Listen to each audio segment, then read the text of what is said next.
Dhanyawada for the class, and my question is not question actually.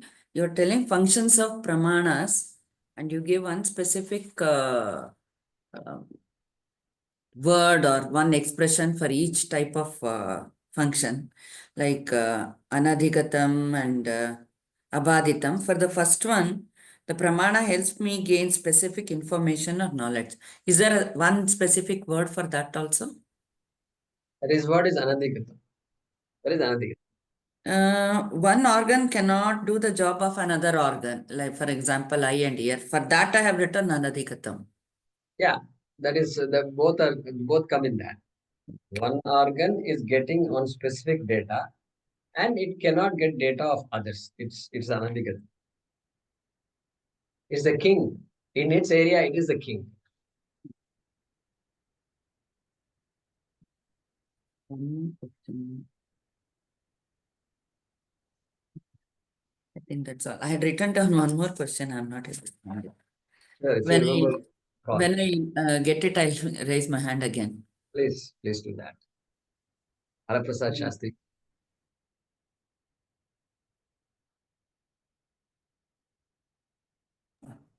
Namaste, Mahodaya. Namaste. My question is, in Sanskritam, I want to know the clear definition of padam. Padam. Did you heard that? Yes, I did. Okay. Yes.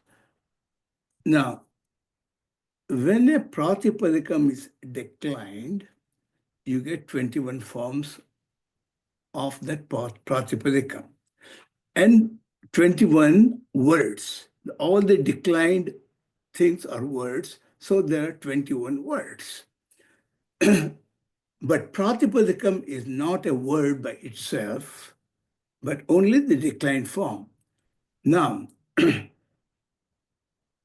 you take a word like, say, bhava, is that a padam? Okay. All right. You're done with your question? I'm done with the question. All right. Okay. So what is padam? Padam is, see, that's why these words are not, you can't simply translate into English. And because there is no equivalence, Pratikapadikam, what equivalent is there for English? There is no other equivalent. Root word. Root. But there is no, in English, there is no such thing as root, And so, even though we can extract a root out of words. Anyway, point is this. In Sanskrit, the other day I told you, Sanskrit is a language that is built from roots. There are only 2,200 plus roots in Sanskrit. That's it. From those roots, all words, the entire universe of language comes. All right. Now, Mahodaya, right. that's only for the verbs, right? Not for the nouns. Now, so what is padam? Suktingantam padam. That is the definition of padam. Suktingantam padam. Is what? Nouns and verbs are padas. There are two kinds of words in Sanskrit. One is a noun, another is a verb, and they are called padas. Okay. Therefore, pada is not just a verb. Okay, bhava, what is the bhava that you talked about is a verb. Okay, and but verbs are also padas. Nouns are also padas. Therefore, Ramaha gacchati. If you say Rama goes, Ramaha vanam gacchati. Rama goes to the forest. If you say Ramaha is padam, vanam is padam, gacchati is padam. So there are three padas in this sentence. And each pada has its own derivation. Ramaha, the pratipadikam for that is Rama, akaranta pullingam, correct? Vanam, the pratipadikam is vana, napumsakam. And here it is second case, Dvitiya Vibhakti, Ekavachanam, etc. You know that one of the 21 forms. Then Kachati is also padam. It's a word, it's a verb, kriya padam. In fact, it expresses action. It's a verb. And so Kachati goes. It's one of the certain lakaras, and one of the in lat lakara there are 9 forms in Kartari Prayogaha, and so that is one of the 18 forms of the verb Kartari Karmani. Multiply by 10, 180 forms. One of the 180 forms of the verb. Hmm. All padam. All padam. Bhava, you said padam. If you mean bhava means lot, lot, Pratama Purusha Ekavachanam, it is pada. Be, Okay. bhava means be. So what is your question, Haraji? Okay, is bhavanti, is it a padam? Yes, of course. If it is a verb, it's a pada. Bhavati, bhavataha, bhavanti. All 3 are padas. Bhavasi, bhavatha, bhavatha. Bhavami, But bhavamaha, bhavama. it is formed by combination of 2 things. Correct. Correct. The final form is a pada. It's called a pada. So Panini writes a sutra. It's called Sup Tingantam Padam. Sup means it's a short form for noun. Correct. Yeah. Ting. Suptingantam padam. I Thing. see. Subantam, it's actually Subantam is noun. Sup is actually a particular suffix. Any any entity that has a sup suffix is called a noun. That is what this cryptic sentence is saying. Subantam padam, tingantam padam. What is ting? Ting means all the terminations of verbs, all the terminations like ti, taha, anti, etc. Ni, vaha, maha. They're all terminations. Those terminations are called ting.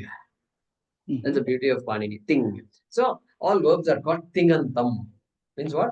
Those words which have ting, the ting termination as the terminator, then they are also padam, subantam, tingantam, padam.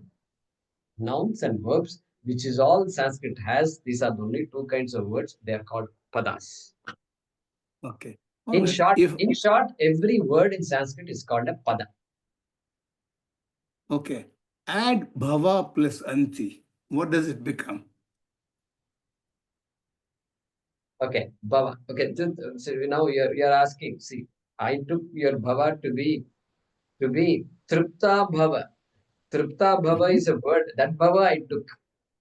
But you are asking about a root which gives rise to other words like bhavanti, bhavati, Correct. bhavata, bhavanti. Correct. Right. Okay, that okay, there you misled me because that what gets you bhavanti is not bhava. The root is bhu dhatu, not bhava dhatu, bhu dhatu. And it so happens that during all those transformations, bhu becomes bhava due to some sandhi formations. Okay, so it is bhu and ti becomes bhavati. Then it is bhu and taha, it becomes bhavataha. It is bhu and anti, it becomes bhavanti. So it is not bhava plus anti. Correct. At some point it is bhava plus anti, but it does not start with bhava plus anti. Because I was thinking why it is not bhavanti, why it is bhavanti. That's what I'm. That is because of this answer. That is because it starts with bhu. It doesn't start with bhava. And there are some rules which eliminate bhavanti also is there. So Okay. we will say short answer to your question is dhatus give rise to words. Words can be verbs or nouns in Sanskrit. These are the only 2 types of words. We have adjectives and then avyayas, interjections, and this and that. We have all those things. We have that in Sanskrit also. But primarily, technically, there are only 2 types of words in Sanskrit: nouns and verbs, if at all you want to translate. And both are called padas. Yeah. Okay. Dhanyavadaha Mahodaya. Thank you. Premaji. Guruji, please tell me if I'm jumping the gun and I should wait until next week for you to complete on Shraddha. Because we started with total Shraddha as children. So as we got the, what did you say, apraptyasya prapti, every time we got disappointed, we lost that Shraddha and therefore it diminished over time. Could it be? And therefore, the parents whom we trusted totally, they're also not perfect beings. So you cannot totally rely on them and you have to become independent. So that might have been another reason for losing. It's not really losing the Shraddha, just like trying to find your way to, and therefore when you get the praptasya praptihi, it's knowledge which is hidden. And when it is pointed out by the Guru or shown that there is another option, then does logic work there or is it something else?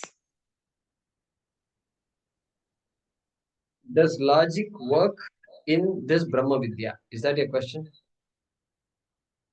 No. And logic works only up to a point because you had already told us that logic doesn't go all the way. Okay. So what is it that we lose and we are going searching for it again to get it back, that Shraddha? How do we lose our Shraddha? How do we recreate it? Or there is some link missing, I don't understand. So you're asking about how do I bring back the lost Shraddha? Is that your question? Yeah. Do I bring back Shraddha? So the question is that over time our Shraddha has diminished. Okay. And so now I need that Shraddha. As if I was still innocent, I could trust things, then Shastram also becomes easy for me and I automatically get into the groove. But without the Shraddha, getting into the groove will become difficult. Correct? Again, I'm constantly questioning, constantly saying this. My mind will not allow me to accept what is coming at me. Correct? How do I build that Shraddha?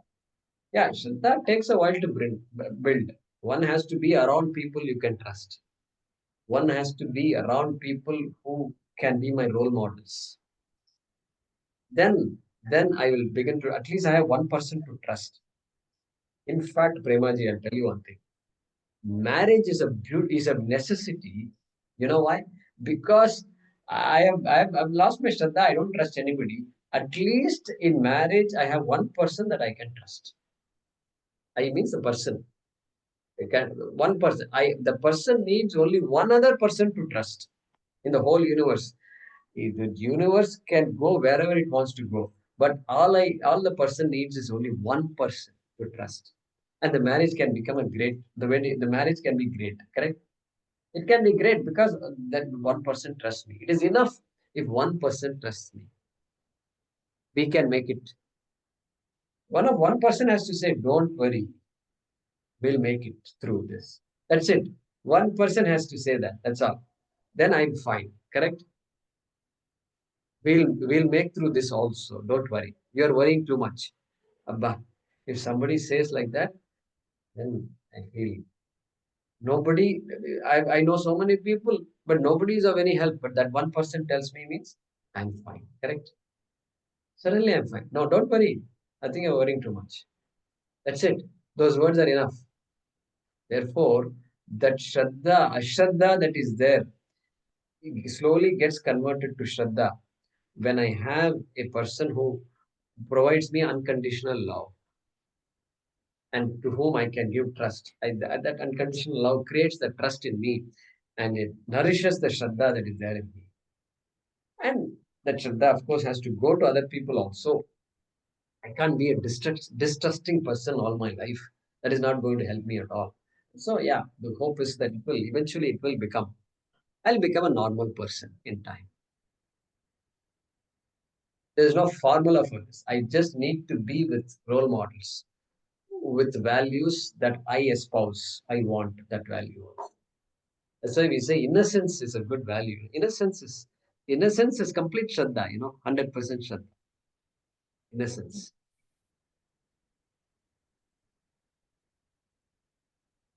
Swamiji, some people used to tell Swamiji, that person is taking advantage of you. We were in Satsang this time, in 2-3 weeks ago in a camp, and this topic came up. Swamiji was telling, and Puja Swamiji, and somebody told him that, Swamiji responded, let him take advantage of me. At least he won't take advantage of somebody else. Yes. What a heart must be there in order to make that statement. So that means what? The Shraddha has to grow upon us. That's why our friendships, our associations are all very crucial in these matters. We go into a, what do you call that, shell, then it's a tough one. That person has to somehow find a way to come out of the shell and then begin to trust people. And then somebody takes ownership for the person. Means what? Without telling, the person says, yeah, I'll help you.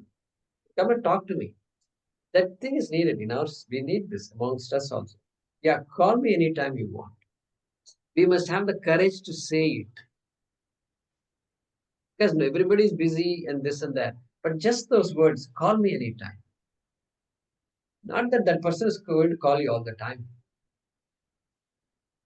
They may call you all the time also, but you must be able to handle that. Call me anytime. Means, oh, there is somebody whom I can trust and I can lean on. Yeah, go ahead, do that.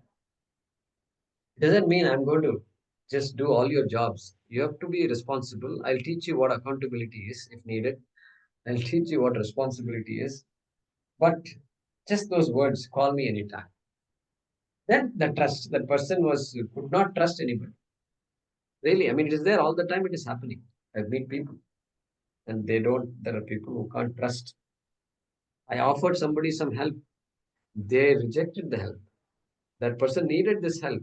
They said, no, I can't accept it. It is like a dying person who needs oxygen, not wanting oxygen. That was the situation I'm describing now. And so that means what? That experience was there. Past experience has made them so bitter that they cannot trust anybody. So it is. So we need people who trust, whom we can trust. So one attempt at unconditional love is going towards God. The Guru will not allow you to depend on him. The Guru stays in his own place. Because once he becomes, you become dependent on the Guru, then again, the same process starts. So the source of that unconditional love, therefore, is something higher. And therefore, once you recognize that the only source is that, there is a certain knowledge coming. There is a growth in the understanding, isn't it? Correct. The only source of unconditional love is Bhagavan. Only source. Human beings, however generous they are also there are limitations, no doubt about that. And so, yeah, the only source of unconditional love is Bhagavan, and so bhakti is very important. A bhakta will always have Shraddha. Will always have Shraddha. And at least a good fund of Shraddha will be there.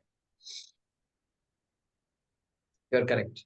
And so a proper teacher will be alive to all these realities and therefore give the right guidance and will not get caught up in situations. If the Guru also starts pitying and then starts sympathizing, empathizing and all, it goes on, and the Guru also gets into the vortex. Now, Guru means a person who knows what's going on. And if real help is needed, serious help is needed, Then any medical interventions are needed will also be experimented with, will have to be tried. And any peer support groups are required, then that also is there in modern language. But otherwise, in an ashram, these things automatically happen. So, Bhagavan is very much there. Puja Prarthana is very much there. Teaching is very much there. So, there's no need to talk about anything except few dialogues here and there. And then the person has already surrendered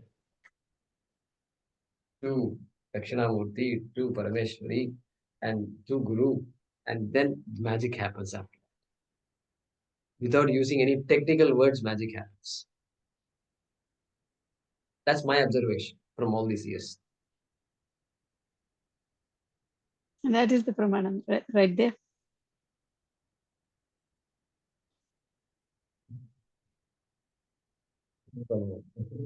Yes.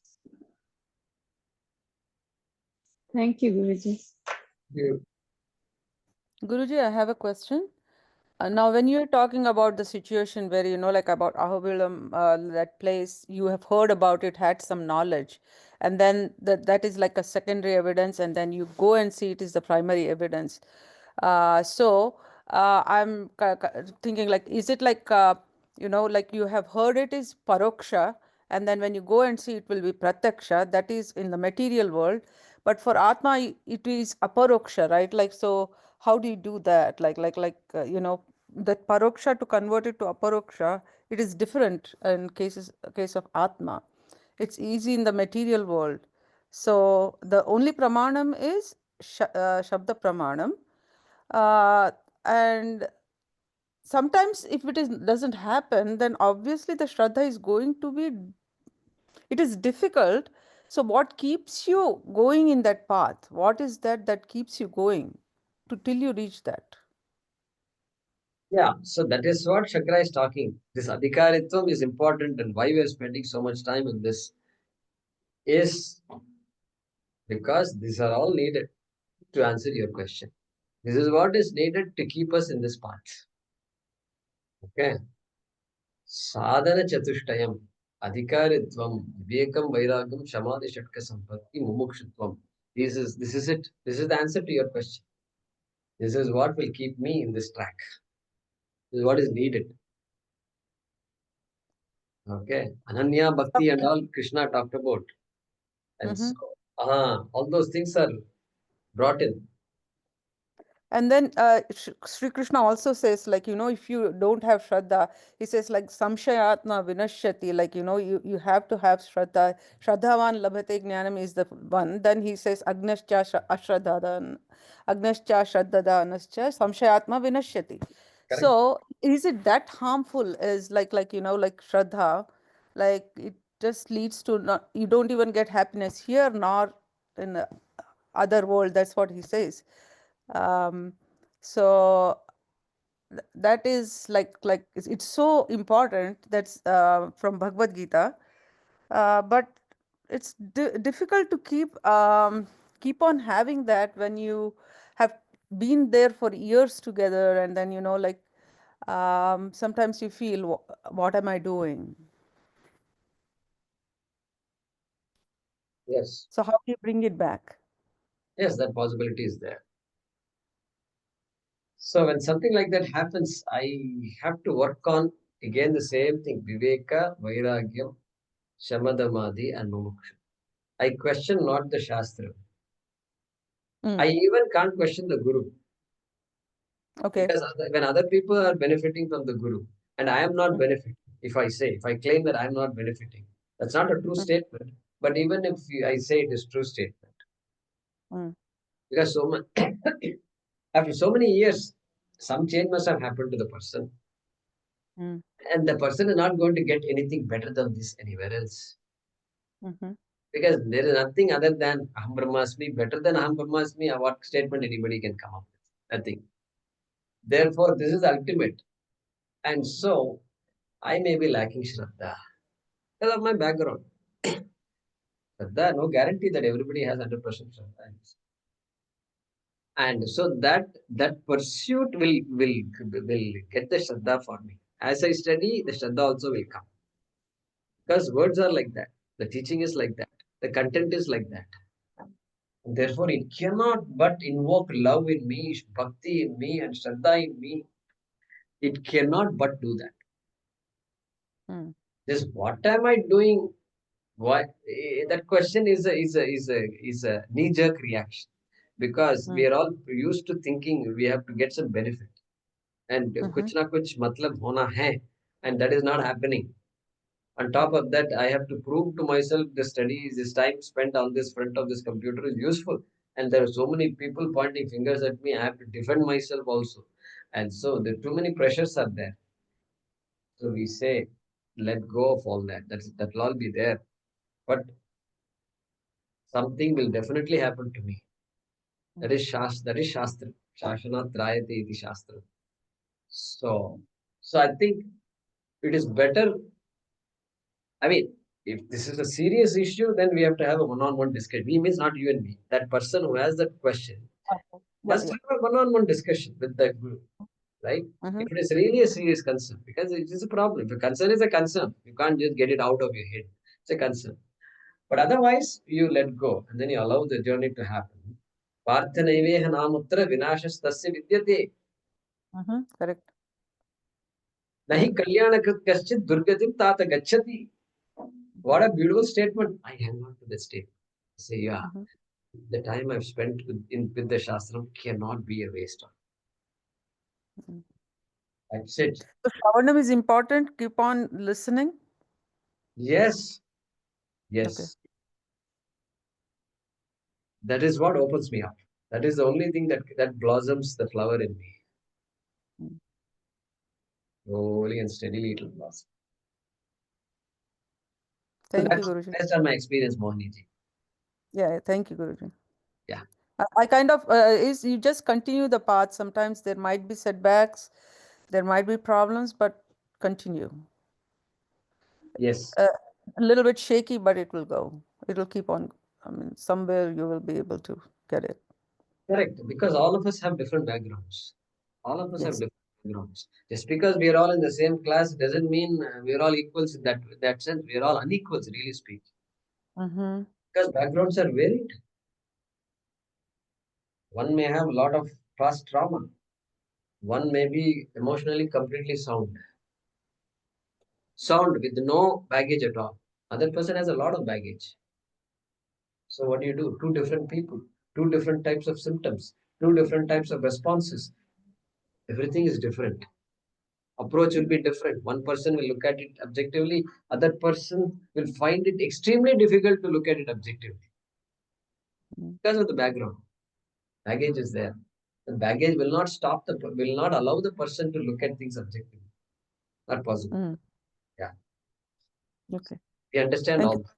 We understand that. you. Upanishad also will say periodically sometimes it says that. Okay. Thank you. Thank you so much. Jay Kumar, I have a question. So the Pratyaksha Pramana is the only one that gives rise always the Aparokshanubhuti. Is that correct? Shabda can give not necessarily always the Aparoksha, Pramajnana. Okay. Say that again. So Pratyaksha is the only Pramana that gives rise to Aparoksha Pramajnana. Because it's, for example, eyes, when I'm looking at, that's when it is aproksha. That's how I understand my perception of object. But Shabda, not necessarily always the aparoksha pramajnana. Because when I talk about heaven, it is not because it's only like paroksha, sort of, right? So, Paroksha means that which is far away, that which is remote.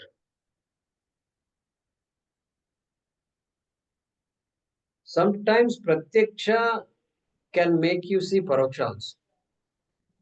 See, remote Paroksha, when you say, for example, Krishna and Arjuna's dialogue, I only hear. I have never seen Krishna, I have never seen Arjuna, I have never seen Duryodhana, I have never seen Pandavas, Kunti, nobody, none of us have seen all that. But they all lived at some time. So many, 5,000 years ago, 6,000 years ago. They lived. So that is all paroksha. That jnanam that I have is all paroksha jnana. That is one type of paroksha. Another type of paroksha is like the scientist who's peeking into the sky, and then he's saying, "Oh my God, this star is a new star. We have not immediately write down. Oh, this is new." And then it is even further than the farthest star we've discovered or we know. And then that is also paroksha, far away. You literally look distance, far away, that also is far. Pratyaksha. What does pratyaksha do? Well, it enables me to see far away things also, but it enables me to see very close things also. In fact, that is what is the purpose of the pratyaksha, is to see things that are close by. But see things close by, but not Atma. But not Atma. Pratyaksha cannot have access to Atma. Yeah. Why Pratyaksha has no access to Atma? That I think you understand. Yeah. Pratyaksha has no access to Atma. Ashabdam, asparsham, arupam, arasam, gandhavat, etc. So therefore, Pratyaksha needs something. Some color must be there.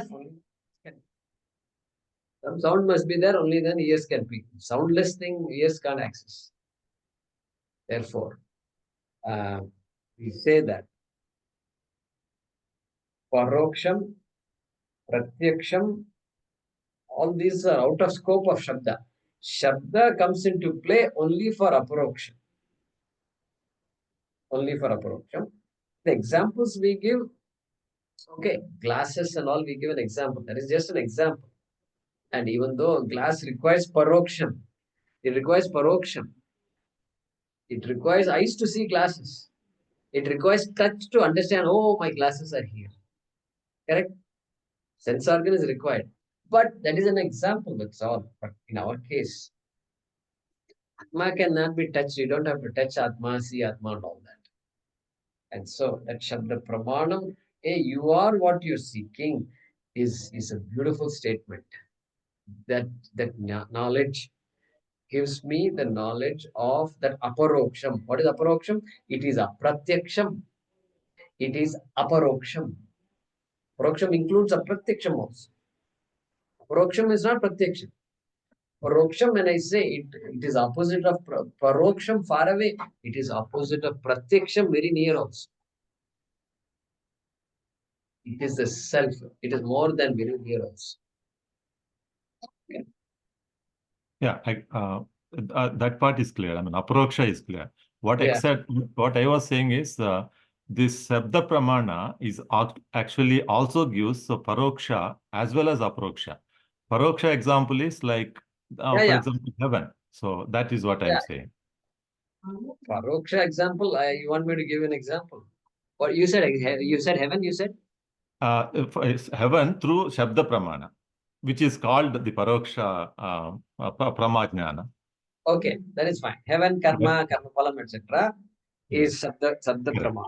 Correct. You're correct. But words can give knowledge otherwise also. This guy came to India, and he went all over, and then he ate all kinds of things and he enjoyed everything. And then the white American returned back to America. And many years have passed.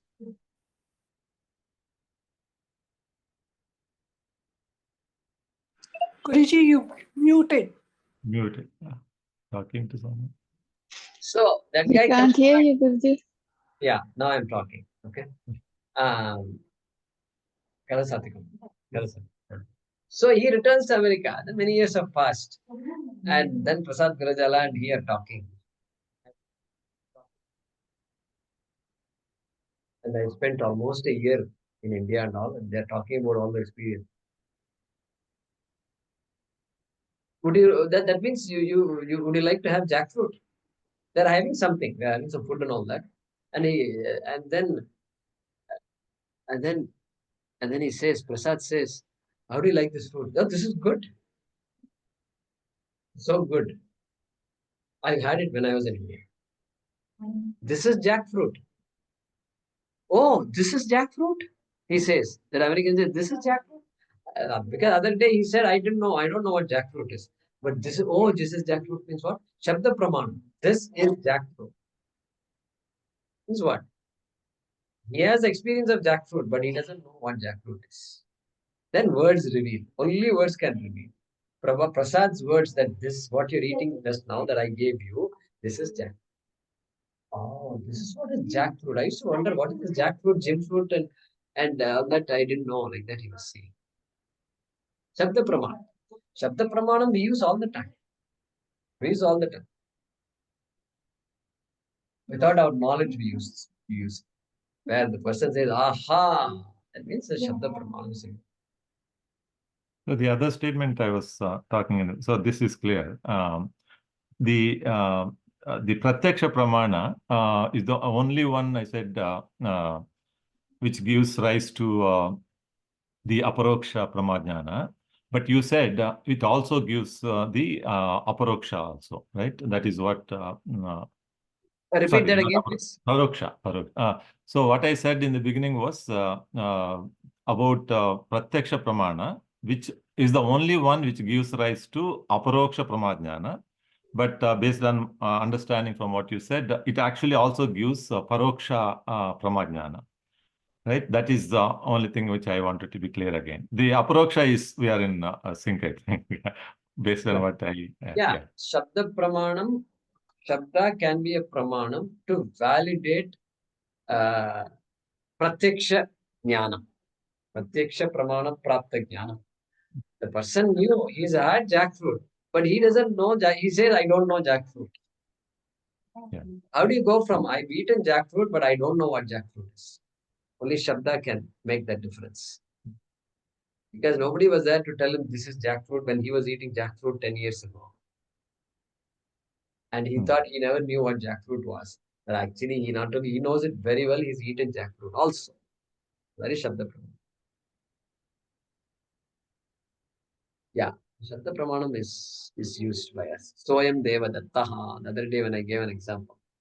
That is a in Shabda Pramanam. Dashamaha. Dashamaha. Shabda Pramanam. Tumhi Dashamaha. Samastam. All right, So good. here you are differentiating Shabda as Shabda, and then one is the Agama Pramana, one is the Shabda Pramana, even in our conversations. Okay. Correct. In this case, it's pure words of the person. Okay. There it is also words. It's also words only. But Veda Pramana or Agama Pramana, what we call it. Paurushaya Shabda. Yeah. Okay. Thank you. Jyotiji. I was about to ask you, this is the jackfruit example is Praptasya Prapti. Yeah. Shabda, wherever Shabda is involved, it's going to be Praptasya Prapti. Praptasya. Of course, here Prapta is what? What is Prapta here? Prapta is what in this example? What we already have. What is it you have in the jackfruit example? The experience of eating jackfruit, the taste, but I don't know what it is. But I know everything and I have it with me. I have already had it, but I don't know what it is. Correct. That's all. So the Shabdas are going to tell this is what is jackfruit. I'm sorry, Guruji, my video is not on because my internet is unstable, so I'm not able to come on the video. That's okay. Yeah, that thing, Jayakumar, I think when you talked about requirements of Pramana, I remember earlier you talked about one more, I think Adda Bodhagatvam or something like that. So today, is it, did you talk about it? I missed it or? No, I didn't mention it. Okay.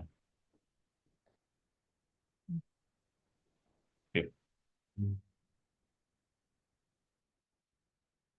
So we will pause with that.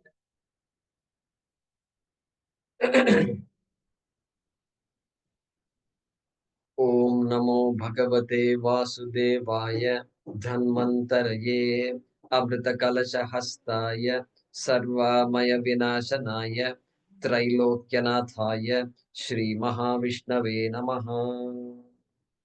धन्यवाद.